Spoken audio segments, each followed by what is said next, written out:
Here I am, off track rest on day 4 of Fire Emblem February, talking about the 5 things I want in the next Fire Emblem game. I honestly didn't want to make any lists for this month's videos because I'd rather go in depth about one idea than dividing multiple different ideas when it comes to Fire Emblem, but I have a strong feeling in my gut that we may get Fire Emblem news this month. Definitely. We're definitely gonna get news this month. Trust me. I just have to believe we're gonna finally get news this month. Right? Anyways, this list is meant to be in order of importance. I wouldn't be mad if none of these appeared in the next games, but I would be extremely happy if I at least got one of these 5 things. Either way, I do want to at least express hopes on what I would want if something did happen. So, let's get into it. You killed him! Look at my hands. Look! Huh? I think Fire Emblem still has room to explore when it comes to different types of characters. While I love the Three Houses cast, for example, and it's shown to me when it comes to writing, Fire Emblem can do new and interesting things and can also reinvent its older tropes. I do think it can push it forward though with how it uses new characters and who it chooses to follow. I think a more expansive cast would be able to broaden the types of characters we could have and the stories that we could tell. For the Officers Academy, the cast we had made sense for the setting, but I do think there's a lot lost when it feels like the main characters are the center of the world, rather than existing in a world around them. It would be nice to have characters from various different backgrounds and ages as well. The characters in newer games can be good as well, but I worry we may never get someone like Dushl and Garrick, or people like Pent and Luis. In Echoes, for example, there's something special about Tobin and Gray's friendship, where they go from just villager boys to fighting in the Liberation Army and tackling things that are bigger than they've ever seen before. Their relationship and their presence makes them very endearing throughout the game. Also, having a cast almost exclusively full of people that are young, attractive, and dateable for the main character is kind of weird, but also just makes it very limiting in terms of what stories can be told, which segues to my next point. Is something the matter? Oh no, nothing at all. I think it's detrimental to a lot of characters that the avatar can suddenly be the most important person in their lives. I understand the appeal to a player character who can make relationships with others. I mean, I love Persona. Not enough to stream it during Fire Emblem February because I gotta devote myself to Fire Emblem this month, but I digress. When building relationships in this game, and I'm not even exclusively talking about romance, I always feel like a more meaningful connection can happen with this character and literally anyone else. Even outside the avatar, I think characters having more meaningful relationships would just be good in general. I don't think, for example, romance should be the end all, be all for every character. And I understand shipping is a big deal, and once again, I'm part of the crowd. I have my ships I would fight tooth and nail for. Felix, are you blushing? Oh my god! No, shut up. I'm not So blushing. cute! But I feel like if you're going to have a romantic relationship, it should be good in between characters who would actually be together where it makes sense for them to be together. Having everyone date everyone leads to bad writing. And if you're gonna have a romantic relationship, why not have couples who come in and who've already been together? Or actually explore what it would look like after the two of them get together.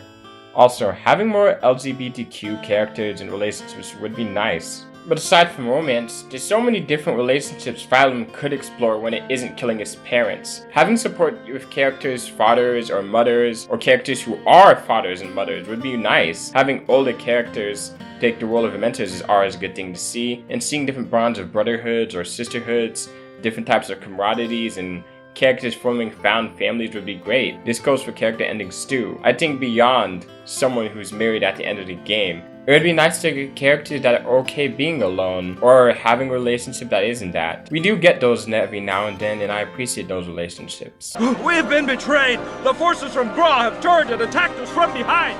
What? Are you sure, man? Yes! I think fully exploring one continent again, like in Genealogy, would be amazing.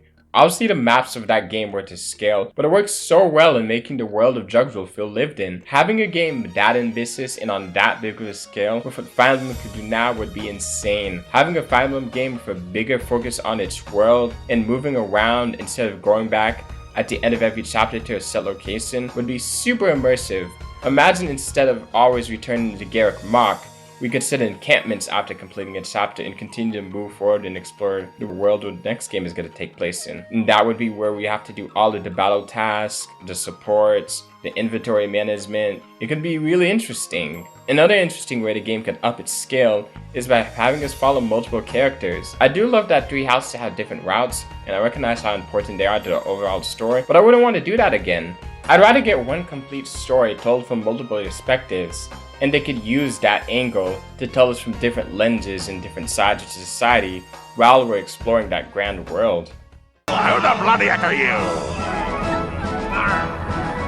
We're the Aretian Knights, and we're here to liberate the town of Gaul. Hear me out. I do like the child system in Fire Emblem.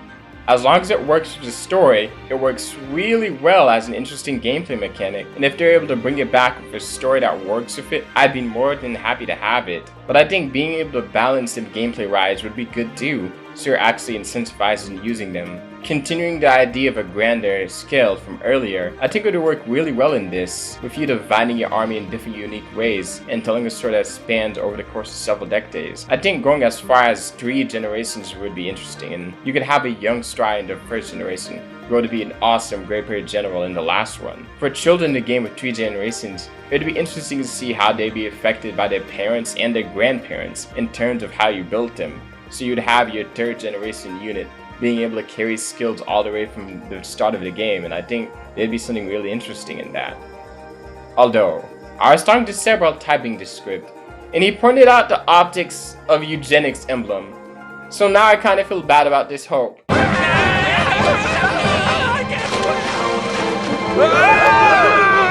That's enough, Gordon! Let them go! Let them all go, but more! Listen, I do love Fire Emblem's medieval setting, and I wouldn't even say it's medieval, it's very anime medieval, and I haven't gotten tired of it in the 8 years I played Fire Emblem. But what I'm really hoping for in the next Fire Emblem game is that we get a different type of setting and follow a different type of cast. We've been following the same type of heroes forever, and I know Fire Emblem isn't a reflection of the real world, but wouldn't it be nice if they ditched the European aesthetic, which like I said is also very anime and JRPG fantasy for lack of a better term, for something else and something different? I feel like with Fire Emblem we could do so much more in terms of how it looks and how it feels in the world that we're exploring. The one time they did this is in Birthright, which was probably the best thing about it, from the Japanese music to the classes and the gameplay and the maps and the character designs too. Hoshido's Japanese influence has got to be one of the most aesthetically pleasing aspects of Fire Emblem, and it permeates all throughout the game. Can you imagine the different things Fire Emblem could do if focused on different types of cultures? Can you imagine a Fire Emblem game that takes place in ancient China, or even follow a game that has a Scandinavian influence where we control or fight against Vikings? That would be interesting. In Fire Emblem, we always have characters that are supposed to be foreigners, whether it's just Saiyans, the people of Bridget, or Almirans, but we rarely ever follow their stories collectively or follow their stories in their own setting. Although both Lyn and Claude's backgrounds are important parts to their characters, as nobles they both take the same place that normal lords do in Fire Emblem, in this Western medieval setting. It would be nice if a main character of the next game was someone like Petra, lead of a small island, and the entire cast was the people of Bridget, for example. As I always say, I love my lords and knights and heroes and dragons. I wouldn't be opposed to see them dress up in a different coat of paint to fit a new setting. Except for dragons, we're always gonna have dragons. But it would also be nice to have new classes too, like we got ninjas in Birthright. Any type of new setting would just be a warm welcome. I'll always like Fire Emblem, but I'll always feel like it stalks itself creatively by putting itself in a box of what a Fire Emblem game should be. And that's changed over the years once the series got popular, which isn't a bad thing. In fact, I say that's a good thing. I'm here right now because of that. But I'm hoping it doesn't box itself out creatively. And to be honest, I think it can do that. With 3 houses, in some ways they did push a lot of things forward and do new interesting things. And in some ways they didn't. But I'll appreciate the effort to be bold enough to try new things. I don't know what the new game is going to look like, but I know I'll be there waiting.